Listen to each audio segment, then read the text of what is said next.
Student, एक हमारा complex number का ज्योमेट्री बेस्ड क्वेश्चन है। ओके, ज्योमेट्री बेस्ड क्वेश्चन है और इसको काफ़ी क्वेश्चन ये बच्चे डाउट पूछते हैं, बट हाँ, इसको थोड़ा सा ज्योमेट्रिकली आप सोल्व करोगे तो हो जाएगा। ठीक है, थोड़ा सा जनरली बच्चे डर जाते हैं कि ये तीन तीन सेट है, S1 S2 S3 और तीनों का इंटरसेक्शन का मतलब क्या है।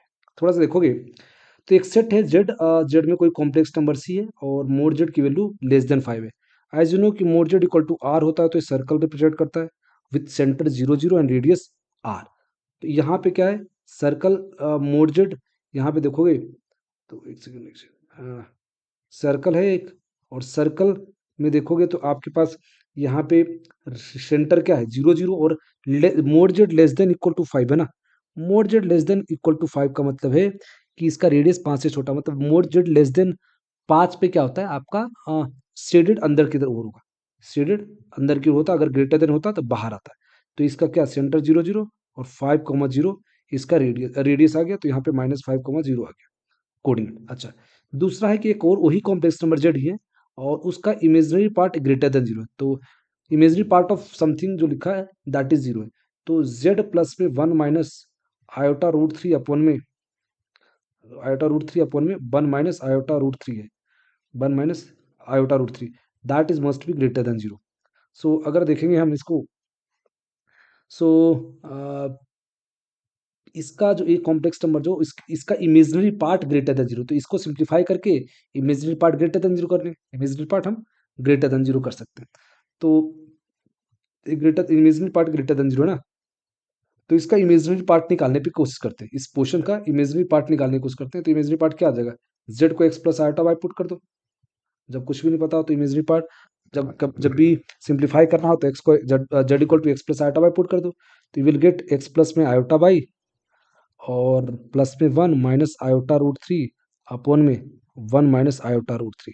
Now that become x plus में 1 आ जाएगा और प्लस में iota by minus root three upon में 1 minus iota root three. Now simplify करो, सिंप्लीफाई करो, विल गेट 1 प्लस में आयोटा रूट थ्री से मल्टीप्लाई डिवाइड कर दो, तो आपके पास क्या आ जाएगा। यहाँ पे देखो तो एक्स प्लस वन, इसको एक्स प्लस वन, इसको इससे मल्टीप्लाई करो, इस वाले पोर्शन को इससे मल्टीप्लाई करो तो एक्स प्लस वन आ जाएगा और प्लस में iota root three into x plus one, फिर आपका iota by minus root three आ जाएगा और फिर प्लस में आयोटा स्क्वायर माइनस वन और ये by minus root three into root three आ गया। नीचे में डिनोटा वाला पोर्शन कितना आ जाएगा, 1 प्लस में 3। क्लियर है।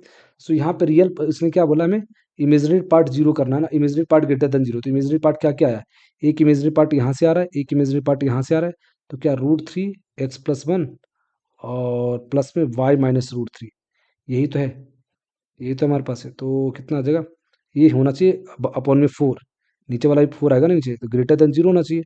सो क्योंकि ये क्वेश्चन में दे रखा है, तो रूट थ्री एक्स प्लस में रूट थ्री प्लस में y minus root three is greater than 0।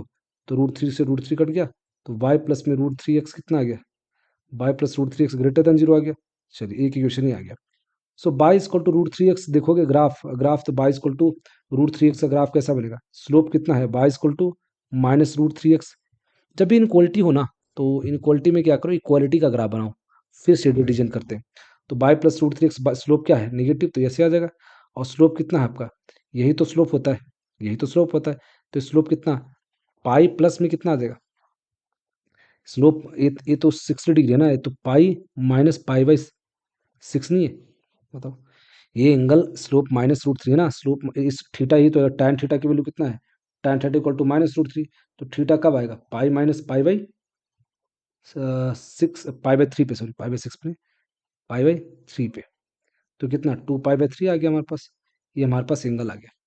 सो ये वाला एंगल हमारे पास ये आ गया, y equal to minus root three x का जो स्लोप था वो निकल गया। चलिए, एंड लास्ट में एक और चीज बोल रखा है, real part of z greater than 0। Real part of Z मतलब क्या, रियल पार्ट ऑफ जेड का मतलब क्या, एक्स, एक्स ग्रेटर देन 0 है।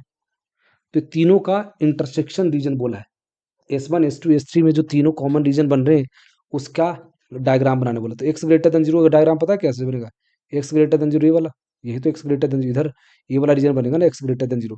और यहाँ पे देखोगे ये y equal to root three x minus का बनाया ग्राफ, बट ये पूछा जाए ग्रेटर देन 0 का।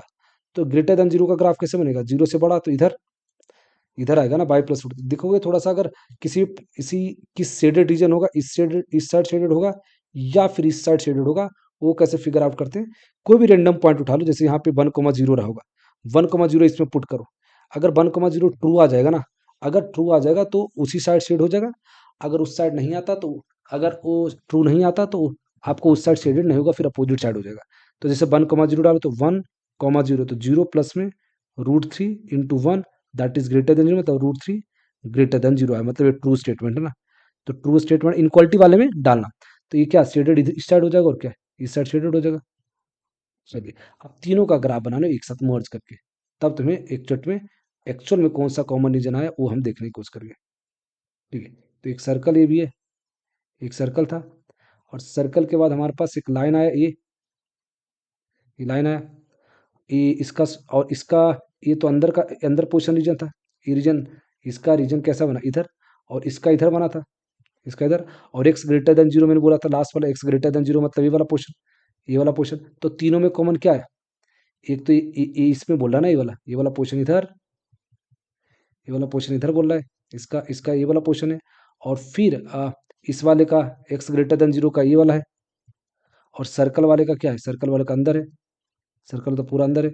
तो क्या आ जाएगा, तीनों में कॉमन क्या है, तीनों में कॉमन इतना ही पोर्शन है ना, इतना।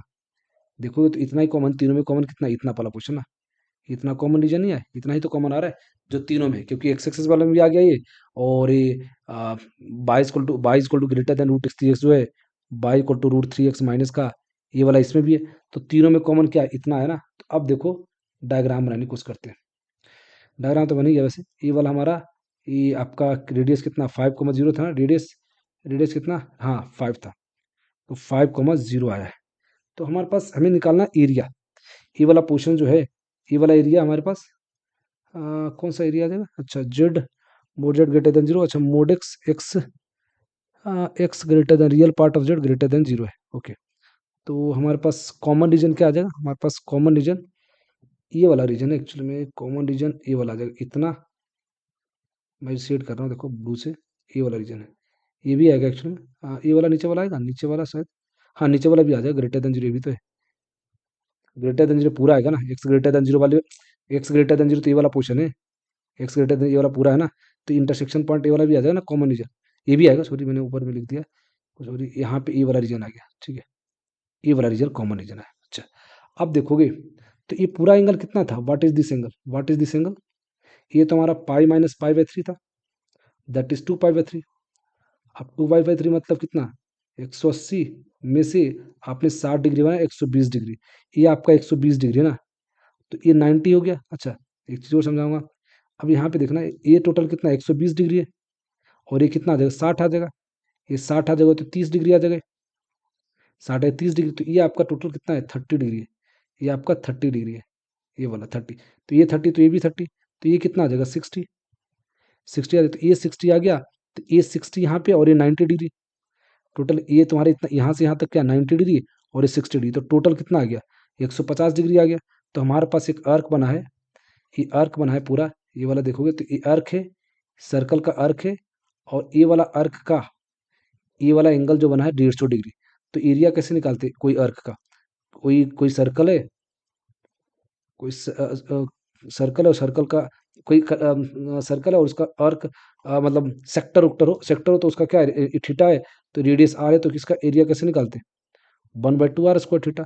तो ये वाला पूरा इस वाले रीजन का जो बनेगा सेक्टर का एरिया कितना आ जाएगा 1/2 r² थीटा। इस बार भी एंगल क्या 150 डिग्री है, और रेडियस क्या 5 है, तो निकलो 1/2 r² कितना है 5 का स्क्वायर, और थीटा क्या है 150 डिग्री। 150 डिग्री को रेडियन में कन्वर्ट करना पड़ेगा आपको, यहाँ पे रेडियन में लिखते हैं, तो क्या 5 पाई बाई 6 होता है ना, 5/6 यही तो 150 डिग्री है। तो आपका कितना आ जाएगा, इसको सोल्व करोगे तो कितना आ जाएगा 125 हमारा एरिया आ जाएगा।